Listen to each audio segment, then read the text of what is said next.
There I was, standing behind the dusty counter at Ridgeview Fuel and Supply, when Beverly Lang, the infamous, power-hungry HOA president of Ridgeview Meadows, stormed in, slapped her designer purse on the counter, and barked, "Pump 4, fill it, full tank, charge it to the HOA." When I calmly told her she had to pay first like every other human being, she froze, then pulled out her phone, then dialed 911, and moments later, she was outside screaming, "He's denying essential services to HOA residents. I want him arrested," loud enough for the entire neighborhood to hear. I should have known then. This wasn't a gas dispute. This was the opening shot in a full-blown war with an HOA Karen who thought she owned the whole town.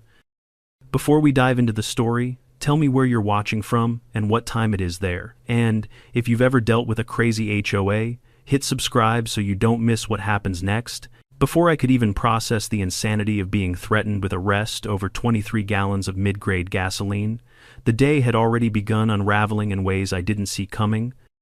Ridgeview Fuel and Supply sat right at the edge of Ridgeview Meadows, an HOA so strict they probably had regulations about the number of ice cubes. Residents were allowed to put in a drink. I'd worked the morning shift for almost 8 years, and nothing surprised me anymore. Not the HOA fines people came in ranting about, not the neighbors arguing over mailbox heights, not even the occasional resident demanding we respect their HOA discount, which didn't exist. But Beverly Lang, she was a different species, not dangerous, not violent, just entitled in a way that made the air feel heavier when she walked in. She was the type who believed rules were suggestions and consequences were for other people. And that morning, she strutted into the station like she owned the asphalt under my boots.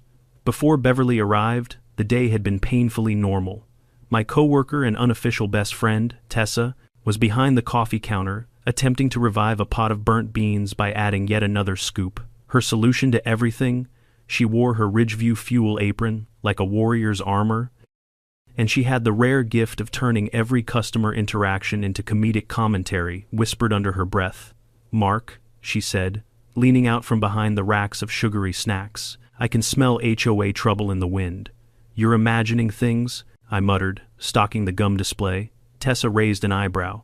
"The last time I felt this vibe, Mrs.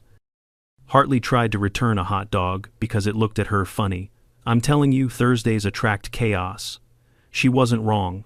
Thursdays at Ridgeview Fuel had a strange magnetism for the eccentric, the disgruntled, and the plain confused, and right on cue, an engine roared outside, loud, uneven, coughing like it was dying, and then a battered silver SUV skidded sideways across 2 disabled parking spots. Tessa peeked through the window. "Ooh," she mused. "I give it 10 seconds before someone screams." The driver's door flew open so violently it bounced back. Out stepped Beverly Lang HOA royalty in a floral blouse, massive sunglasses, and that trademark expression that said the world inconvenienced her by existing. She marched toward the store like an eagle descending on prey. "Here we go," Tessa whispered dramatically. Beverly didn't even bother with greetings. She slammed her purse on the counter like she was making a legal declaration. "Pump 4, she barked. "Fill it. HOA account." I gave her the same smile I give toddlers trying to buy beer. "We don't have an HOA account. Payment first, ma'am." Her head snapped back like she'd been slapped by the concept of common sense. "Excuse me, I'm the president of Ridgeview Meadows." "That's nice," I replied. "But you still have to pay before I turn the pump on?" Tessa let out a snort so loud she disguised it as a sneeze. Beverly's jaw tightened. Then, like a switch flipping, she whipped out her phone and thrust it toward my face. "This," she announced, "is discrimination, Mrs. Butler." "A regular buying her morning scratch-offs," muttered. "Honey, the only thing he's discriminating against is stupidity." But Beverly didn't hear a thing she was already narrating, a fake injustice for her camera, framing herself as the oppressed victim of a ruthless gas station dictator. Then came the moment when she stepped outside, dialed 911, and declared in her best dramatic voice that she was being denied essential services by a hostile non-HOA business. I should have known better than to think the situation would stop there. Beverly never did anything halfway. "Think she's done?" I asked. Tessa shook her head. "Oh no, Mark, this is just her warm-up lap." 15 minutes later, just as I finished cleaning the slushy machine, A second SUV rolled in, this one covered in American flags, HOA bumper stickers, and handwritten posters taped to the doors. Justice for HOA residents, stop community abuse, and my personal favorite, free gas is a right. Out stepped 3 women wearing matching t-shirts that read Ridgeview Meadows Community Standards Committee. Each held a protest sign in one hand and a phone recording in the other. Tessa nearly dropped the coffee pot. Oh my God. She brought back up. I sighed. We're being protested, aren't we? Congratulations, she said, patting my shoulder. You angered the HOA queen. Now she's assembled her court. Beverly stormed back inside, armed with a clipboard, her expression triumphant as if she'd personally drafted a Declaration of Independence. I am filing an official HOA complaint, she announced, slamming the clipboard onto the counter so hard the register beeped. Against who? I asked. You, she snapped. For denying service to HOA residents, for hostility, for discrimination based on community membership, Tessa mouthed. Community membership? I took a breath. Ma'am, you refuse to pay. That's it. No discrimination, no conspiracy, just payment. Outside, the HOA crew waved their signs like we'd committed a federal crime. Cars slowed down to stare. Someone across the street took out lawn chairs. This small town loved a spectacle. Then Beverly raised her phone and declared loudly, I will not be silenced. This business is a danger to Ridgeview Meadows. At that exact moment, Sheriff Cole Warren pulled into the lot. The man had the calm energy of someone who had dealt with too many HOA arguments in his lifetime. He stepped out, tipped his hat toward us, and muttered, Thursday again, huh? You have no idea, I replied. Cole listened patiently while Beverly acted out her version of reality. She pointed wildly, stomped her foot, and at one point mimed being handcuffed by an invisible assailant. When she finally finished, breathing hard, Cole simply asked, Did you pay for your gas? Her chin lifted defiantly. No. But HOA residents shouldn't have to. Cole blinked once, twice, then he said, Ma'am, this is a private business. You can't demand free gas. And you absolutely cannot call 911 for not getting it. He issued her a citation for misuse of emergency services while she sputtered and shrieked. The HOA ladies gasped like a soap opera twist had just hit. And still, I could see in Beverly's eyes that she wasn't done. Not even close. As she drove away in a fury, Tessa leaned against the counter and whispered, Mark, prepare yourself. That woman is at home right now planning Act 2. I wanted to believe she was wrong. I wanted to think Beverly would stop after getting humiliated by law enforcement. I wanted to pretend the worst was over, but deep down, I felt a knot forming in my stomach, the kind that comes before a tornado hits. Because if there's one thing more dangerous than an HOA Karen, it's an HOA Karen who thinks she's been publicly challenged, and I had just lit the fuse. The next morning, I pulled into the parking lot with the same sinking feeling a soldier probably gets when he knows he's returning to the battlefield he barely survived yesterday. Ridgeview Fuel and Supply looked exactly the same faded sign, same crooked ice freezer, same dent in pump 3, but the air felt different, charged. Like the calm before the HOA storm, I hadn't even stepped out of my truck when I noticed something taped to the front door. A piece of poster board, written in aggressive red glitter marker, hanging crookedly, as if whoever put it up was too angry to measure straight. It read, Boycott Ridgeview Fuel. Justice for HOA residents. The glitter sparkled in the morning sun, taunting me. Only Beverly would wage war with arts and crafts supplies. Inside, Tessa was sipping her third coffee of the day, which meant she'd been here long enough to witness the chaos. She looked at me the way a medic looks at someone who doesn't yet realize they've been shot. Before you ask, she said, holding up a hand. No. That sign was not there when I opened. Someone snuck up at dawn with a glue stick and righteous fury. I groaned. Please tell me Beverly went home, slept it off, and realized the world doesn't owe her gasoline. Tessa slid her phone across the counter. Brace yourself. On the screen was a Facebook live stream labeled, On Location at the Scene of the Crime. The crime was apparently me. Across the street, right at the entrance to Ridgeview Meadows, stood Beverly and 4 HOA diehards holding signs, waving them at passing cars. One woman had a megaphone and was dramatically chanting something that sounded like, No more gas shame. Another clutched a Bible to her chest, as if protecting herself from demonic fuel attendants. "They've been at it since sunrise," Tessa said, deadpan. One tried to throw a bag of dog poop at the door. She missed and hit her own windshield. For a second I laughed, hard.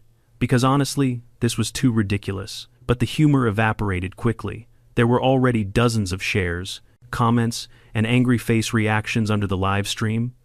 Most people were laughing at Beverly, but a handful were egging her on. I suddenly felt the weight of it all pressing down on my shoulders. This wasn't just a quirky HOA fight anymore. This was public, this was loud, and this was getting bigger. 20 minutes into the shift, the first concerned resident wandered in. She wore yoga pants, a Ridgeview Meadows visor, and an expression like she'd smelled something rotten. She pretended to browse the windshield wiper section while filming me from behind a shelf of motor oil. "Hi there," I said. She flinched like I'd hissed at her. "Oh, I'm just checking the, viscosity." She waved a random bottle. "Is the fascist working today?" I stared at her. I have absolutely no idea what that means. She slipped out the door faster than a spooked deer. A man in a tie-dye shirt came next. He strolled up to the counter with a bag of chips and leaned in conspiratorially. "Hey, man," he whispered. "How do you feel about free enterprise?" He wiggled his eyebrows like he expected me to confess to running a black market gas cartel. "I feel," I said, "that you have to pay for your chips." He nodded dramatically, as if I'd said something deeply philosophical, then wandered off without buying anything. By 10 a.m., the store felt less like a business and more like an aquarium with tourists tapping the glass.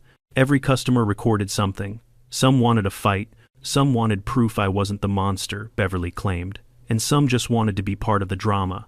I tried to stay calm, but my patience was thinning fast. That was when two men in cheap suits walked through the door. They marched up to the counter with chests puffed out, badges swinging on lanyards that looked like they'd been printed on a home computer. "We're with the Community Consumer Protection Agency," the taller one said. "No, you're not," Tessa muttered under her breath. "We're here," the shorter one continued, "to investigate allegations of systemic harassment, refusal of service to HOA residents, and potential violations of community economic fairness." Tessa leaned on the counter, blinking slowly. "Economic fairness. It's very serious," the tall one said. "We need to see your service policies, cashier training documents, and community compliance forms." I folded my arms. "Let me guess, Beverly sent you?" Their eyes darted away, which was answer enough. That was when Tessa struck. With the same calm authority one might use while reading sacred scripture, she reached under the register and produced a wrinkled sheet of paper. "According to corporate policy," she said, handing the paper over, "all official complaints must be accompanied by a ceremonial duck dance." Both men froze.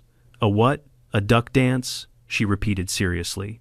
"You know, quacking, flapping arms, waddling in a circle. Otherwise, the complaint can't be processed." I bit my cheek so hard not to laugh that I nearly tasted blood. Tessa demonstrated enthusiastically, arms flapping, feet stomping, quacking like she was auditioning for a cartoon. Mrs. Butler, observing from the lottery counter, laughed so hard she dropped her soda.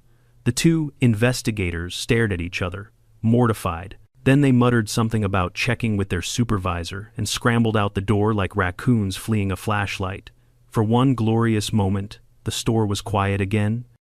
But peace never lasts around Ridgeview Meadows. At 11 a.m., Bradley Knox, district manager, my boss's boss, stormed in like a thundercloud wearing khaki pants. His face was as red as the gas pumps outside.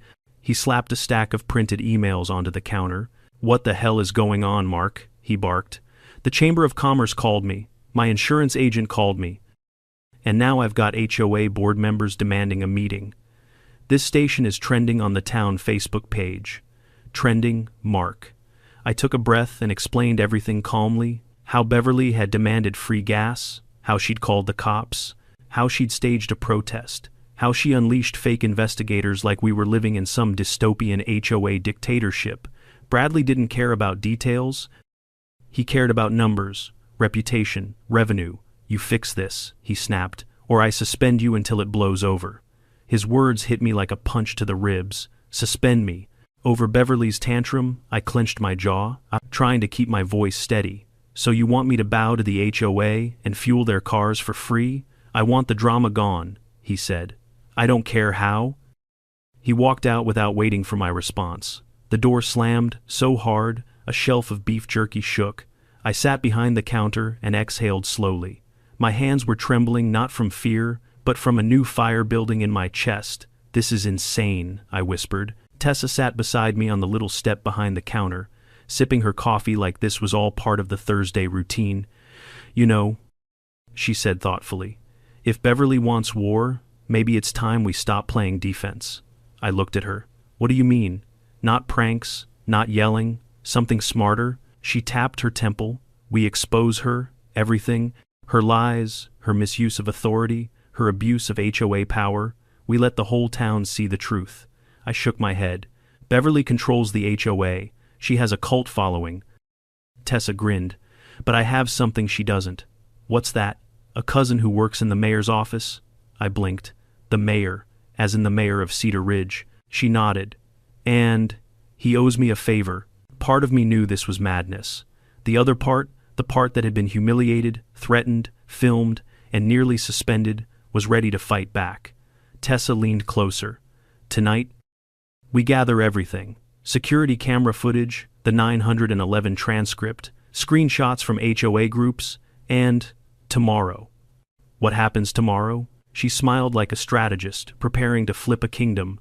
Tomorrow, she said, we invite the mayor to the circus Beverly built. Outside, across the street, Beverly lifted her megaphone and screamed something about economic oppression. I closed my eyes, took a breath, and felt the shift within myself. No more being intimidated, no more being painted as the villain, no more letting an HOA dictator decide my fate. If Beverly wanted a showdown, she was going to get one. And this time, the entire town would be watching. By noon, word had already spread farther than I'd ever imagined. Apparently, when an HOA president declares a gas station an enemy of the community, people take notice mostly because it's entertaining. Ridgeview Meadows residents weren't exactly strangers to drama. Most of them lived under the constant fear of fines for harmless offenses like leaving a garden hose visible or choosing the wrong shade of beige paint. Beverly Lang had turned the neighborhood into her personal kingdom, and folks were used to bending under her rules. But seeing her go to war with a gas station, that was new, and people love new. The first real sign of escalation came in the form of 3 HOA board members marching down the sidewalk like a parade of angry mall cops. They carried clipboards, wore matching Ridgeview Meadows polo shirts, and strutted around as if they had jurisdiction over the entire county. Tessa spotted them from inside the store and whispered, "Here comes the HOA Enforcement Task Force. God help us all." They didn't enter the store immediately. Instead, they formed a semicircle outside the front door and began taking photos.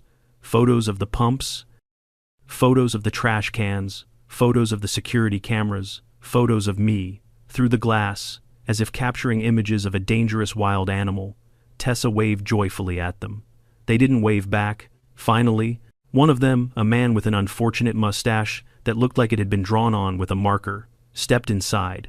He held out a clipboard like it was evidence in a crime investigation. "Sir," he announced, "we are filing a community standards violation."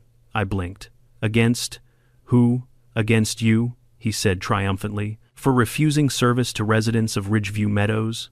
I stared at him. "Sir, this isn't an HOA property. You cannot file." He thrust a pen toward me. "Sign here to acknowledge the violation." I pushed the clipboard gently back toward him. Respectfully, no. The man looked personally offended that I didn't crumble in fear of Beverly's kingdom. His mustache twitched. "This will be escalated," he threatened. Tessa leaned over the counter. "Sweetie," she said kindly, "you're wearing Skechers and a polo shirt, not a badge. Please go away before you sprain something." He gasped and stormed out, shouting at the other board members. They huddled like a football team planning the next disastrous play. But Beverly wasn't done. She arrived minutes later, flanked by 2 SUVs and at least a dozen HOA supporters waving new signs. These weren't handwritten anymore. No glitter, no poster board. These were professionally printed, glossy, bold, dramatic fonts. "Stop business discrimination. Restore HOA rights. End hostile service practices," Tessa whispered. She made posters. "Mark, She had posters printed, "This woman is a menace with a credit card." And Beverly herself, she carried a megaphone the size of a toddler. She climbed onto the curb as if ascending a stage and began speaking to a crowd that had grown from curious bystanders to full-fledged spectators. "This business," she declared, pointing directly at our store, "has engaged in targeted harassment against our HOA community. They refused our right to service. They denied our essential needs, and today, we stand united. Pay for your gas," a man across the street shouted. The crowd laughed. Beverly glared at him. "We stand united," she continued, "against oppression." Oppression. A strong word. Usually used for actual injustices, Beverly was applying it to gasoline. I wiped a hand down my face. Soon, cars began slowing down just to witness the spectacle. Some drivers honked supportively, not necessarily for Beverly, but because people love honking. Someone set up a lawn chair. A teenager live-streamed while eating a bag of chips like it was a movie. The dramatic music practically wrote itself. Inside the store, Tessa had her phone out, texting rapidly. "What are you doing?" I asked. "Operation Expose Beverly," she said. "I'm inviting the mayor." "You actually did that?" "Oh yeah," she said. "I told him there was a civil rights protest happening at the gas station," he said. "On my way." I froze. "You told him what?" Tessa shrugged. "Relax. He knows what this town is like. He probably assumed it involved Beverly anyway." The wave of chaos continued. More HOA supporters arrived. More cameras appeared. Someone brought a cooler of snacks, turning the protest into a tailgate party. One HOA lady handed out pamphlets titled, "Protect Our Community from Hostile Businesses." I flipped one open. Inside, there were bullet points accusing us of gas pump discrimination, emotional harassment, unfair fuel practices, cultural insensitivity toward HOA residents. "What does that even mean?" I asked aloud. Tessa peeked over my shoulder. "It means Beverly owns a thesaurus." The situation escalated further when another car arrived, this one, a shiny black sedan with tinted windows. For a moment, the entire crowd went silent. Even Beverly lowered her megaphone. The car door opened, and out stepped Sheriff Cole. In full uniform, sunglasses on, arms crossed, he walked over slowly, as if he were approaching a gathering of raccoons who might bolt at any sudden movement. The HOA supporters murmured, "Is he here to arrest the gas guy?" "I bet if Beverly insists, he has to." No. "He's here to protect HOA rights," Tessa whispered. "He's here because I texted him too." I stared at her. "You what?" "Look, I invited everyone important. If Beverly wants an audience, she's getting one." Cole didn't say anything at first. He looked over the crowd. He looked at the signs. He looked at Beverly. Then he sighed so loudly the whole neighborhood heard it. "All right," he said. "What now?" Beverly marched up to him, megaphone nearly clipping his chin. "Officer," she declared, "this business is engaged in discriminatory conduct against our HOA. They are targeting residents. They are denying services. We demand justice." Cole blinked. "Ma'am, they told you yesterday to pay for your gas." "This is bigger than gas," Beverly insisted dramatically. "This is about community safety." "Ma'am," he said again, "it is a gas station, not a war zone." But Beverly didn't hear him. She turned back to the crowd, ready for Act 2 of her speech. Then another car arrived. A sleek black SUV, polished, official. This time the silence was complete. The mayor stepped out. Mayor Dan Huxley wasn't a man who enjoyed drama, but he enjoyed order. And right now, this intersection looked like a circus. He adjusted his jacket, walked forward, and surveyed the madness. Beverly rushed toward him. "Mayor Huxley," she cried, "thank goodness you're here." He held up a hand. "Beverly, before you begin, why is half the neighborhood blocking the gas station?" She launched into a frenzied recap that included words like oppression, discrimination, hostile workplace, violation of HOA dignity, and of course, economic abuse. The mayor listened, patiently. Too patiently. That was the first sign he was about to destroy her. When she finished, he clasped his hands behind his back. "Beverly," he said, "did you pay for your gas?" The crowd went still. Beverly blinked. "That's irrelevant." "It's extremely relevant," he replied. Then, like reading from a script, he calmly and publicly recited her history of HOA overreach, threatening to sue neighbors over seasonal wreaths, trying to ban chalk drawings on sidewalks, filing complaints over wind chimes, attempting to enforce a curfew on non-HOA residents who live nowhere near Ridgeview Meadows, even trying to pass a rule banning excessively joyful laughter after 9 p.m. People in the crowd nodded, some chuckled, a few actually clapped. Beverly's face turned a shade of red I'd never seen on a human before. "This community," the mayor continued, "is tired of your theatrics," she sputtered, trying to respond, but the mayor simply raised his hand again. "And for the record," he added loudly, "this gas station is not under HOA jurisdiction. You cannot demand free services, you cannot weaponize your position for personal gain, and you absolutely cannot stage protests that block public access." The crowd erupted, some laughing, some cheering, some recording. Beverly looked around frantically, realizing her loyal supporters were no longer loyal. Their signs slowly lowered, their phones stopped recording, some quietly backed away. She'd lost them, completely. Tessa leaned toward me. "This," she whispered, "is better than television." And for the first time in days, I felt the pressure lift. The war wasn't over yet, but the tide had officially turned. Sheriff Cole stood there with his arms crossed, letting the noise of the crowd settle. The mayor's last words were still echoing across the lot when the decibel level of the HOA protest dipped into an uneasy silence. It was the kind of silence that comes right after someone drops a microphone or a bomb. Beverly's supporters looked uncertain, glancing between her and the mayor like children realizing their favorite teacher might not actually know what she's doing. A few people quietly folded their glossy protest signs under their arms. One woman wearing a Ridgeview Meadows Unity shirt mouthed something like, "Oh my God," before backing away toward her car. But Beverly wasn't someone who surrendered. She clenched her clipboard so tightly her knuckles turned white. "This is a misunderstanding," she said sharply. "The mayor has been misinformed. I will not allow this business to endanger our HOA community."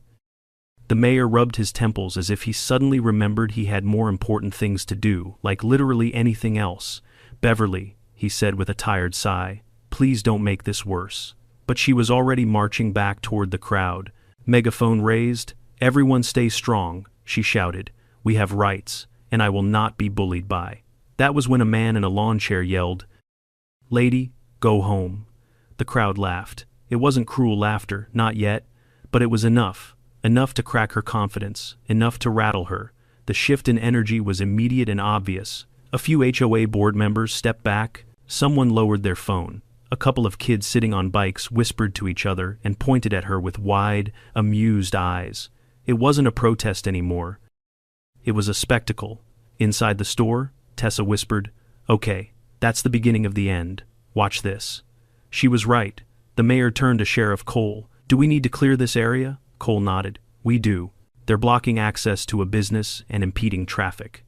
Plus, I'm not dealing with another Facebook riot." He walked toward the crowd with the calm confidence of someone who had eaten worse problems for breakfast. "All right, folks," he announced. "You've had your say, but this isn't an HOA meeting. This is a public lot. You're not allowed to obstruct customers or harass employees." He paused deliberately. "And no," he added, "free gas is not a constitutional right." That earned more laughter. Beverly pushed forward again, voice trembling in frustration. "Sheriff, you're supposed to be neutral." "I am," Cole replied evenly. "That's why I'm enforcing the law, not HOA fantasies." Her jaw worked like she was chewing invisible gum. She opened her mouth to speak again, but before she could, someone approached Cole, one of the HOA board members. A soft-spoken older man named Henry who looked like he hadn't had a good night's sleep in years. "Sheriff," Henry said nervously, I think Beverly may be acting outside the board's approval." That sentence hit Beverly harder than anything I'd ever seen. "Henry," she snapped, "you will not embarrass the HOA like this." He stepped back, startled. "But you never called a vote?" "I don't need a vote," she screamed. The mayor raised a brow. "Yes, Beverly, actually, you do." The tension snapped like a rubber band. Several other HOA members suddenly found their voices. "We didn't agree to any of this," a woman admitted. "She told us the gas station committed a hate crime," another whispered. "I thought there was a safety issue," someone added. "She said there was an explosion," the crowd murmured. Tessa elbowed me lightly. She said, "What? Even Sheriff Cole couldn't help but let out a disbelieving scoff. Beverly, there was no explosion. She dug her nails into her clipboard. I was making a point. A false point, the mayor clarified. One that caused panic, disrupted traffic, wasted law enforcement time, and created a disturbance. Beverly's eyes darted wildly. She was unraveling. No, she hissed.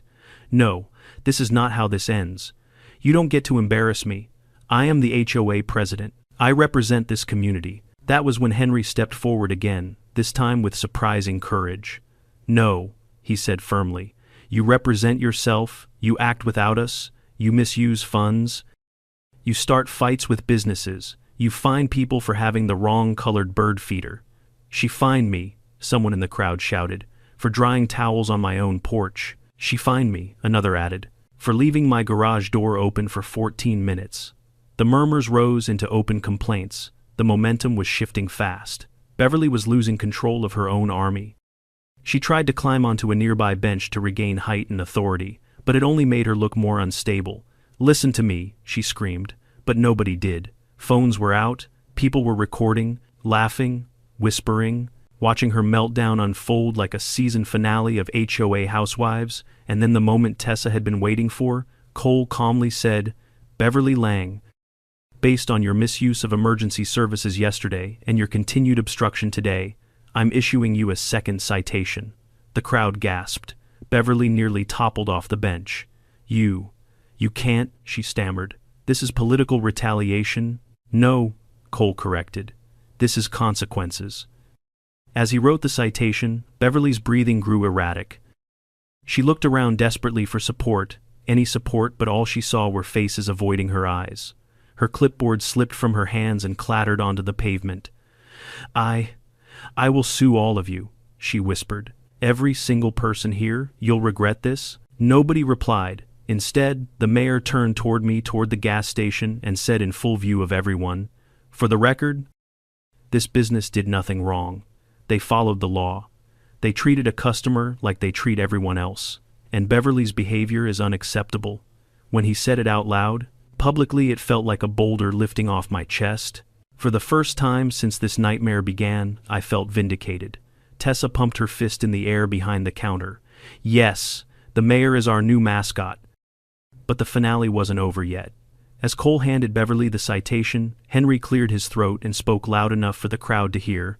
I hereby call for a vote of no confidence in our HOA president. Several people gasped. Effective immediately, Henry continued. We should schedule an emergency HOA meeting to remove Beverly from her position. The crowd erupted not in chaos, but in agreement, applause, cheers, a few relieved groans. Beverly's face contorted into something between fury and disbelief. You can't do this, she shrieked. I am the hoe. No, Henry said gently. You were. And with that, Beverly truly ran to her SUV, slammed the door, and sped away, her tires screeching dramatically as a protest sign fluttered off her hood like a defeated flag. Everyone watched her disappear down the road. Then, slowly, the crowd dissolved. People folded their chairs, packed their coolers, deleted the angry posts they'd made overnight. Some even apologized to me personally before leaving. The chaos evaporated as quickly as it had arrived. Inside, Tessa leaned against the counter and exhaled. Wow, she said. That was beautiful. I nodded slowly. I think we just witnessed a political coup. And it was free, she added cheerfully. Not even pay-per-view. I laughed. Really laughed for the first time since Beverly walked into my store demanding free gas. The worst seemed over, or so I thought.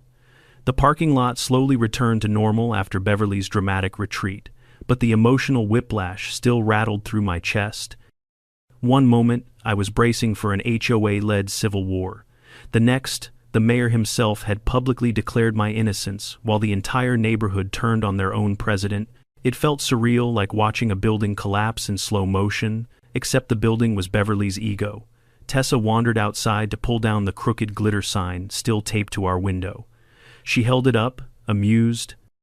Should we frame this? I feel like it's historic. Burn it, I muttered, rubbing my eyes. Or sell it online. Someone out there collects HOA memorabilia. But the truth was, despite the relief, exhaustion hit me hard. The adrenaline drained from my body all at once, leaving behind the fatigue of someone who just fought off a bear using nothing but customer service and sarcasm. I was still trying to catch my breath when a white sedan rolled into the lot. I recognized the car before I recognized the woman getting out of it, Mrs. Helens, a sweet elderly resident of Ridgeview Meadows who came in every week for scratch-off tickets and diet soda. She'd always been polite, always tipped her head kindly whenever she spoke to me. Today, she had flowers. She shuffled toward me with a small bouquet wrapped in plastic. "Dear," she said gently, "I want to apologize for all of that." "All of what?" I asked. Even though I knew exactly what she meant, she waved her hand vaguely in the direction of the neighborhood. The circus, the hysteria, the Beverly of it all. I stifled a laugh. Even she was calling it that. I didn't participate. She continued. "But I watched from my window, and I saw how you handled yourself. You were patient. You were calm. You didn't treat anyone badly. That woman," she paused, "has been a thorn in this community for years. I'm glad someone finally stood up to her." She pressed the flowers into my hands. "For you," she said, "and for that nice girl who works with you. I hope things calm down now." I thanked her, genuinely touched. She left with a smile, and for a moment, everything felt peaceful. But peace is fragile when your business sits on the border of an HOA war zone. By mid-afternoon, my district manager, Bradley, returned, though this time, he didn't storm inside like a corporate thundercloud. Instead, he hesitated at the doorway, cleared his throat, and approached the counter with the cautious humility of someone attempting an apology. "Mark," he said, I heard about what happened. You were here this morning," I reminded him. "Right," he said quickly. "But I heard what the mayor said, and the sheriff, and pretty much the entire town." He scratched the back of his neck awkwardly. "I may have overreacted earlier? And I shouldn't have threatened suspension before hearing your side?" I nodded slowly, letting him stew in it. He'd earned a little discomfort.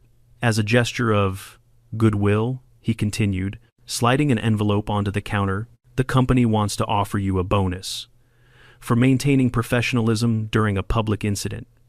And, because corporate saw the live stream," I blinked.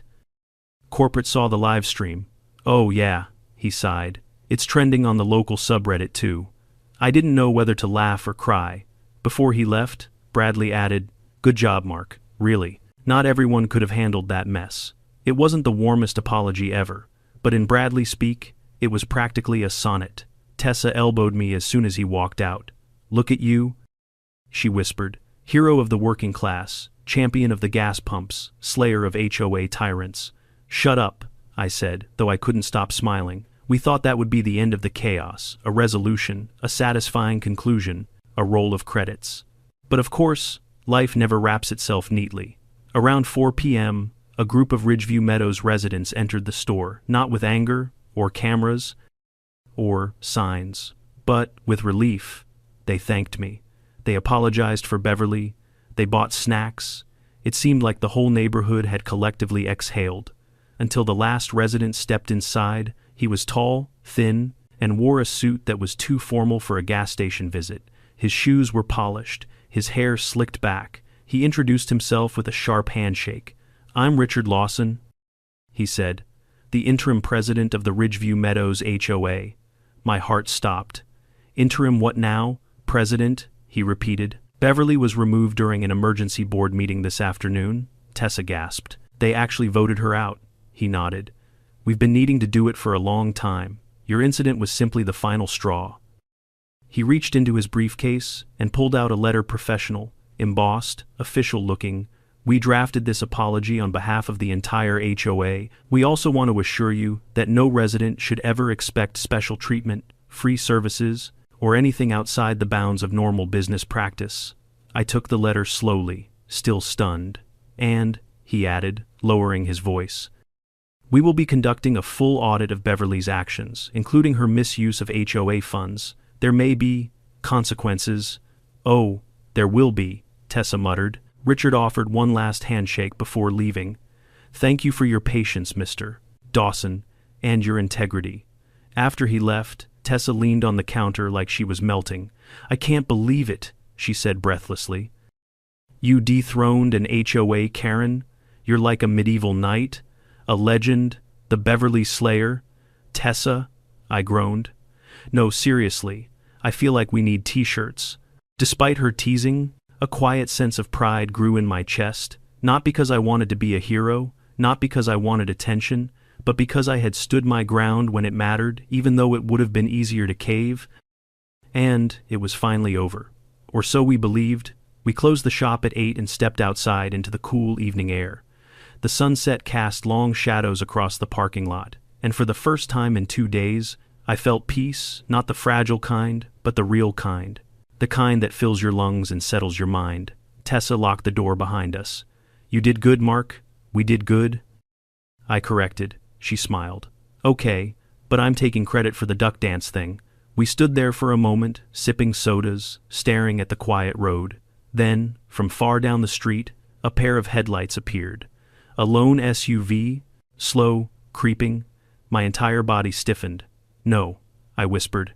Not her. Please, not her. The SUV rolled closer, and the familiar silhouette behind the wheel became clear. It was Beverly. Her face was pale, her hair disheveled, her eyes wild, not with anger this time, but with something hollow. She didn't stop, she didn't honk, she didn't shout, she simply drove past us at a crawl, staring straight ahead. For the first time, she looked small, human, broken. The SUV disappeared into the night. Tessa exhaled. Well, that's haunting. I nodded silently. The war had ended, Beverly had lost her crown, but the aftermath, the echoes of her downfall would linger in Ridgeview Meadows for a long time, maybe forever. The next morning, the world felt different, not calmer, exactly, but emptied out, like the air after a thunderstorm, still heavy, still charged, but quiet in a way that didn't feel natural. I drove toward Ridgeview Fuel and Supply, half expecting to see police tape, or protest signs littering the ground, or a giant HOA banner demanding justice. Instead, the lot was peaceful, too peaceful. Tessa arrived a few minutes later, coffee in hand, hair still half-tamed from sleep. She looked around cautiously, as if expecting Beverly to leap out from behind a pump like a suburban goblin. It's quiet, she whispered. Yeah, I said. And I don't trust it, she snorted. You've been traumatized by a 2-year-old woman with a megaphone? That's understandable. We unlocked the store and stepped inside. Everything looked normal, mercifully normal. But when I turned on the register, a notification popped up, one I didn't want to see, 67 new messages on our business voicemail. Oh no, Tessa murmured. We're still famous. I decided to ignore the messages until I had at least 1 cup of coffee in my system. But peace didn't last long. At 9:17 a.m., just as I took my first sip, a black truck pulled into the lot. A man climbed out, broad-shouldered, wearing sunglasses, and carrying a clipboard. Tessa stiffened. Please tell me that's not another HOA inspector. He entered with a calm confidence. Unlike the jittery fake investigators Beverly had sent, he approached the counter. Morning, he said. I'm Todd Maddox, County Code Enforcement. My stomach dropped. Oh, can I help you?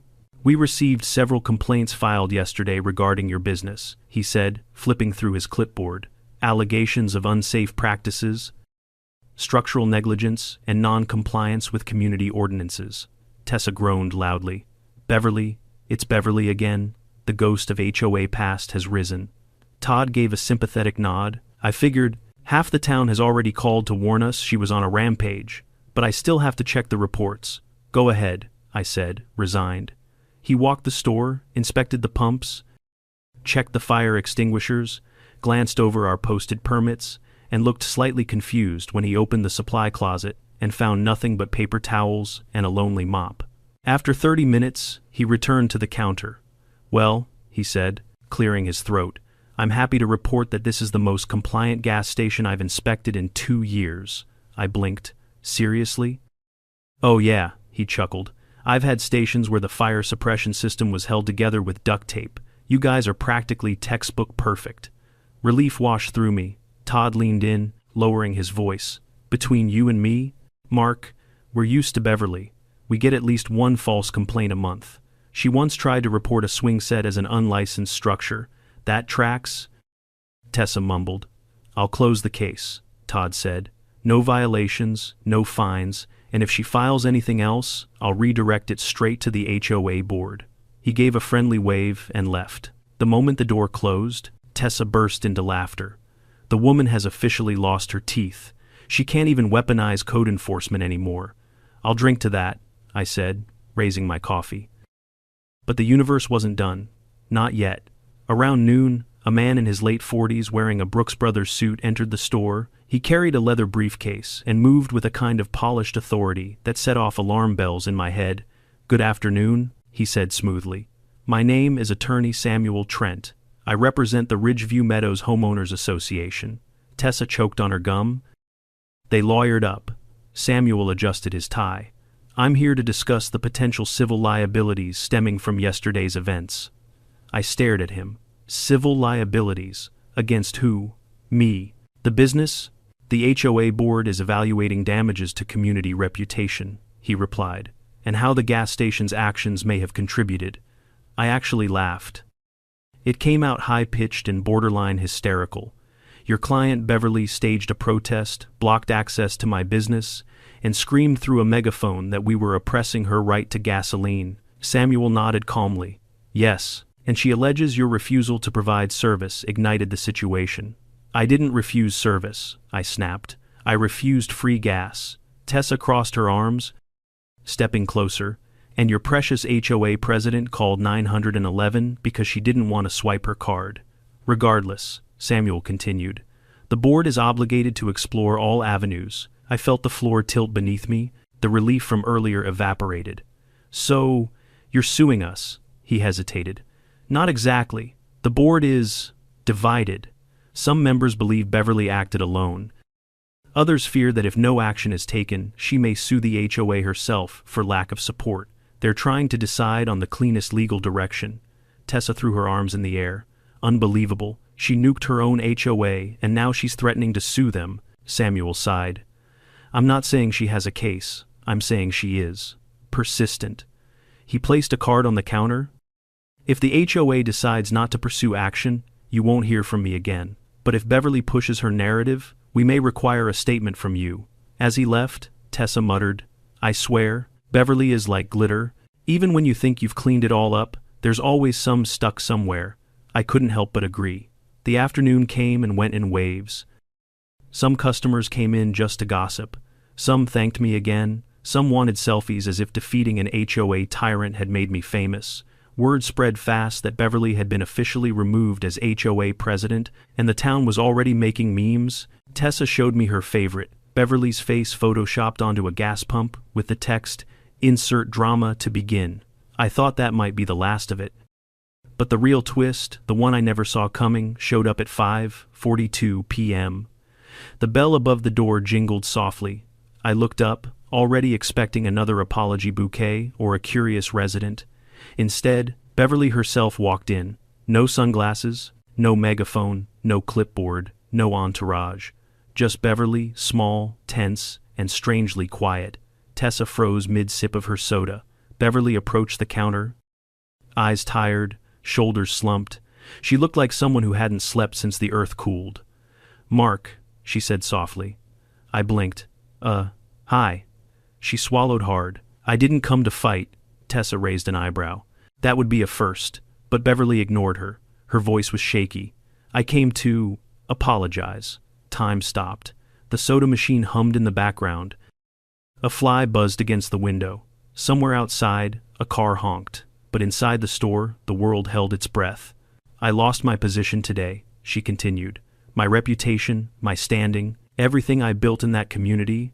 Tessa mumbled, built or terrorized. Beverly winced, but kept her gaze on me. I don't expect forgiveness, and I know I embarrassed myself. The entire town saw it. But I panicked. About what? I asked carefully. She hesitated, then, control. She exhaled shakily, as if admitting it hurt. When I felt like I was losing control, I overreacted, and I dragged everyone into my mess, including you. I didn't know what to say. She looked at me, eyes glossy. You didn't deserve that. I'm sorry. Tessa stared. Stunned into silence for the first time in her life, Beverly took a small envelope from her purse and placed it on the counter. "I withdrew all complaints," she said. "Everything, even the ones I filed with the county. This is a written statement confirming it." I hesitated, then picked up the envelope. Inside was a signed letter, retracting every accusation. She stepped back. "That's all? I won't bother you again." And with that, quietly, without theatrics, she walked out. Tessa whispered, "Well, damn. Character development?" I didn't know how to feel. Relieved? Suspicious? Grateful? Maybe all of it? Or maybe Beverly's downfall had shaken her enough to see herself clearly for the first time. Whatever the case, the war was finally over. The store felt lighter, so did I. As the sun dipped behind the rooftops of Ridgeview Meadows, casting long shadows across the quiet street, I realized something. This wasn't just about gas. It had never been about gas. It was about standing firm when someone tried to use power they didn't deserve, about refusing to yield to intimidation, about letting truth win even when lies screamed louder. And somehow, despite everything, we had survived. The next few days rolled in quietly, almost suspiciously so. After the chaos Beverly had unleashed, the silence felt unnatural, like the town was collectively holding its breath. Customers trickled into Ridgeview Fuel and Supply as usual, but the energy was different. People spoke to me with a kind of reverence, as if I were some knight who had slayed a dragon and saved the village. Tessa leaned into that narrative far too enthusiastically.